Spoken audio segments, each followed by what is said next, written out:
You can't beg anyone to not cheat on you, bro. If someone's going to cheat on you, they're going to cheat on you. There's nothing you can do about it. If you like, cry, beg on your knees. If someone's going to cheat on you, there's nothing you can do about it. Plain point, period. Yeah, you guys get what I'm saying. What is good, YouTube? It's your boy Dio for President back again with another video. And yo, today we are reacting to Meagan Thee Stallion and Klay Thompson celebrity relationships exposed. You guys, before we get into the video, I'm going to say this. There's been a lot of like speculation and everything about like people not knowing who Klay Thompson is. And I'm like, bro, in my opinion, Klay Thompson is more famous or just as famous as Meagan Thee Stallion. That's one, you know. So we need to clear that Klay Thompson isn't a famous person slander, you know. We need to clear that. Number two, I don't condone cheating. If he did cheat, you know, I don't like that. That's fucked up. However, though, you know, in the world that we live in, I don't know why, like, there's double standards in everything. Truth be told, there's double standards, you know. Like, and I'm not the one that makes these rules, you know. I'm just a human being, just like you watching this video.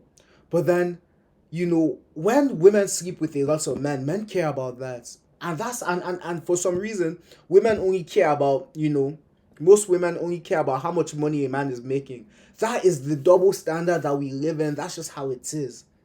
You know, with Megan's history, you know, she's been with a lot of celebrities, a lot of football players, you know, a lot of rappers. Like, she's been, you know, she's been around the block, and these were all public relationships. These were all social media relationships that everyone knows about. You don't even know about the guys that she got with, you know, like, I'm guessing she's in her 30s, like in her 20s, like her early 20s.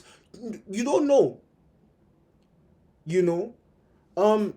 But yeah, I'm not saying that what Klay did is good, but then I just feel like, you know, with the kind of music that she makes, her persona, taking this kind of person seriously is kind of crazy. On one hand, people can be like, yo, you know, like, that's her past and, you know, she's changing. But then, truth be told, you know, men care about a woman's past. Women care about a man's future. And that's just how it is. But let's get into the video. Now, some of you guys might have seen what's been going on with Meagan Thee Stallion and Klay Thompson, a chart-topping rapper and a four-time NBA champion who, from the outside, seemed like they were doing their thing.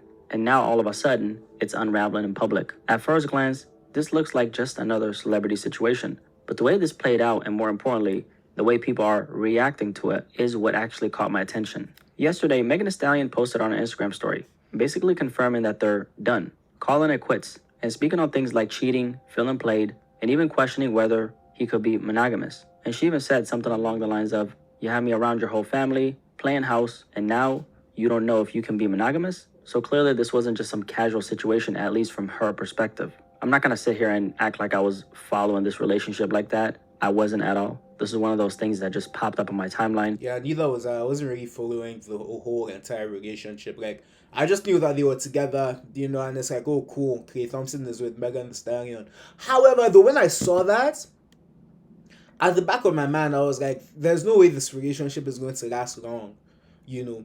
Because, like, the truth of the matter is, like, most guys date for other guys.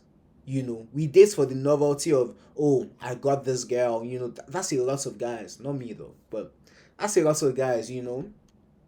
So, if you've been with, like, you feel me? If we see Klay Thompson, big Klay Thompson, 60 points, 11 dribbles, Klay Thompson, 4-time NBA Finals, you know, 4-time NBA champion Klay Thompson with Meagan Thee Stallion, it's like, what? You know, from a guy's point of view, it doesn't make sense. Like, marrying that, you know, kind of person doesn't make sense from a guy's point of view. You know, we're talking about a wife. We're not talking about a sneaky link. We're not talking about like a girl that you're just seeing. You know, we're not talking about a girlfriend. We're talking about a wife.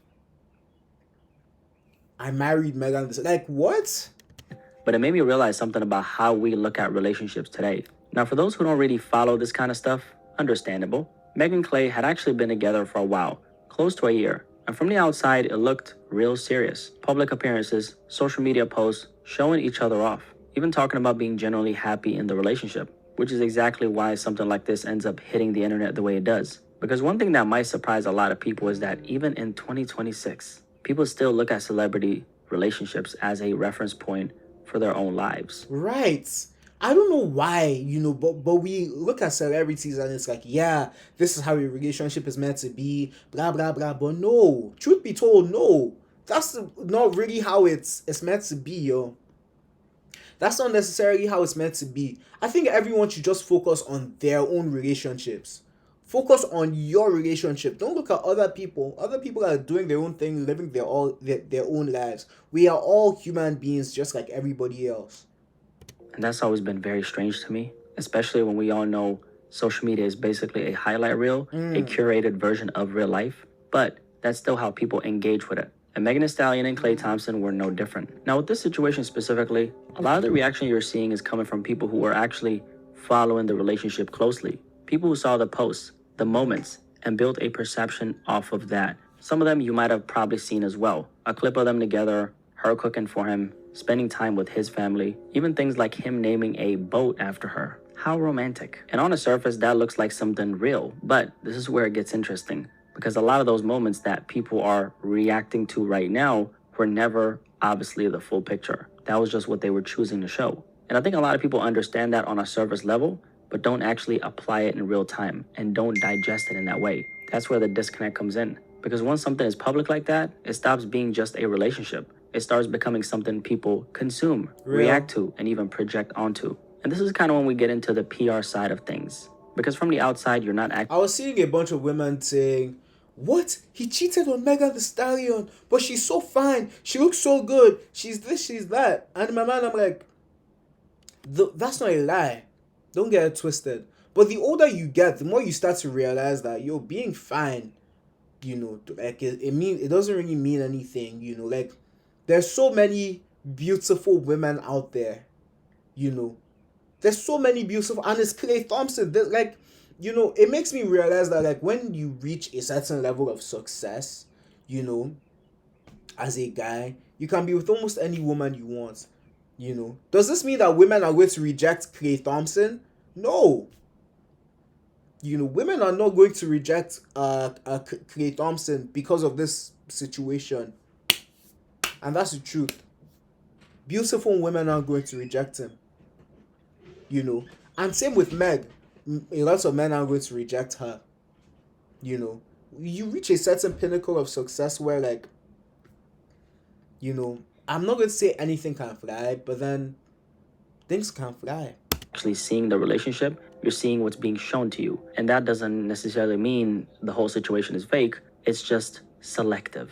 It's the good moments, the highlights, the parts that make sense to share publicly. I mean, as far as I know, nobody's posting arguments, nobody's posting confusion, and that's of course normal in a normal relationship. Everyone has those moments, the tension, the misunderstanding, and then eventually making up. But over time, people start building this perception of something that feels complete, when really they're only seeing pieces of it. And I think that's where a lot of the reaction to this situation is coming from, because when something like this happens, it feels like it came out of nowhere. But the truth is, the buildup just wasn't visible. Just because something looks a certain way publicly doesn't mean that's what it actually is behind the scenes. That's real talk. A lot of times, it's not.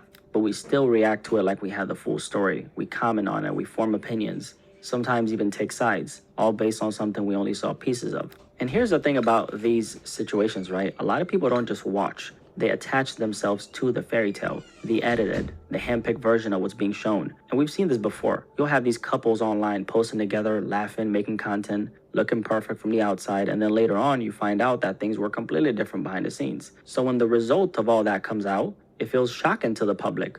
But for the people actually in it, it's usually been building up for a while. And a lot of times you hear from people who are close to it. They'll tell you that they could see things starting to fall apart way before the public ever did. And this is kind of when we get a little deeper. Because when it comes to someone like Megan Thee Stallion, you're not just looking at a person. You're looking at an image, a persona, a certain mindset that's being presented and sold to the world. That's the thing. Like, Megan Thee Stallion raps about women twerking and being hoes. Can we be so? And in my mind, I'm like, can we be so for real? You know, like in this society, it's your body, your choice. We live in a liberated society. Particularly in the West. Like do your thing, do what you want. But then everything you do comes with consequences, bro. Like, can we be so for real? Everything you do comes with consequences. If you want to talk about twerking, if you want to talk about all these crazy things, like, like, don't really expect, like, a husband. Like, when it comes to, like, having sex and hooking up, guys are like that. But when it comes to, like, finding a wife, bro, like, I'm 25 now, and I think about the girls that I liked when I was like 19, 20. And I'm like, bro, like, now that I'm 25, getting to 26, 27, like, I think about it and I'm like, could that be my wife? Hell no. Hell no. Even in her music, she talks about confidence, knowing your worth, not settling, the whole never chase, let him chase you type of energy. Yeah. And while that sounds good, it can easily... No, like, know your... Please, everyone should know their worth. I don't want to say women should know their worth. Know your worth. However, though, the whole let him chase you, take his money, trick, do all these bad things. Like, no guy wants to wife that. So at the back of my mind, it just sounds like, a divorce waiting to happen. And then she takes half of what you own, if you're, that kind of high caliber person. They turn into a mindset where relationships become more about control than connection. And that's something she talks about in her music a lot, always being in control. Now, there's nothing wrong with confidence in itself, but over time, that kind of messaging usually turns into something people don't just listen to. They start to internalize it. And when you internalize something and you don't have the context needed, especially if the person internalizing it has been through some, let's say, traumatic things themselves. So now it's not just entertainment anymore. It becomes something people relate to, something people attach their own experiences to. And this does actually shape how people think about relationships. So now we go from a real life situation to something people are interpreting through their own experiences and beliefs. And then here we have a situation like this where it stops being just about these two people and it turns into something bigger in the minds of everyone who's watching. Now, with Megan Thee Stallion and Klay Thompson specifically, their relationship was very public, like a lot of other celebrity relationships. She was documenting a lot of experiences they were having, the places they went, the things they were doing together. All of it was being shared in a very specific... This is cute. This is cute. It's so tough how, like, you can spend time with someone like this and not marry them. But then with the way society is going, like, I don't think guys are looking at getting married like that anymore, Specific sequence. So for someone watching from the outside, it doesn't feel like updates. It starts to feel like an unfolding story, a progression, something you're following in real time. And so many people get invested in something like that. And look at Klay, man. That leads to them going from someone who's observant to now they're emotionally involved in how things play out. You know how people always say comparison is the thief of joy? Well, what happens when you're constantly watching something like this is you start measuring your own life against it. Now you're not just watching anymore, you're subconsciously trying to mirror what you're seeing, the way you think a relationship should look, the way you think it should feel, even how you think people should act in it. And that's where things start to get distorted, because now you're not building something based on what's really going on between you and this other person. You're building it based on an edited version of someone else's life. Exactly. And that's kind of weird. And this is where it starts to affect people in a real way, because a lot of people, without even realizing it, end up competing with the version of a relationship their partner has in their head. Now what's actually happening between them, but expectations shaped by what they've seen online. And instead of two people just figuring things out together, you've got outside influences quietly setting the standard. I guess for some people that might look like thinking a relationship always has to feel exciting, always feel perfect, always be validated publicly. For others, it might show up as unrealistic expectations about attention, control, or how someone should act. And when real life doesn't match that, it creates this feeling like something is missing. Because now you're not just dealing with each other, you're dealing with an idea of what things are supposed to be. Social media really changed, like, the dynamics of relationships, in my opinion. Like, people look at social media and they're like, yeah, he should do this, he should do that. Blah. The people that move like that are not going to get married, bro. Like, And truth be told, the older I get, the more I start to realize that, like, that's okay. Like, that's actually okay. Society will push, yeah, you have to get married and blah blah. But no, to be honest, that's actually fine. Me personally, I believe that you should compromise in a relationship. I think that, sacrifices have to be made if you want to be with a certain person. But then, like, if you don't believe that, then you cannot be in a relationship. Plain, period, simple. I think we've all heard the saying, the grass is not greener on the other side, it's greener where you water it. But I think the part that stands out to me the most in situations like this is how many people it actually speaks to. Because here's the thing, this is not just about these two right here. Because there are real people watching this, comparing their own lives, questioning their own relationships based on something they don't fully understand. And that to me is very concerning. Not because people Someone literally tweeted, yes, now we should cheat on all our boyfriends. Cheat first. And in my mind, I'm like, what? Like, some people actually think like this. Cheat first? Damn. Based off someone else's relationship? What?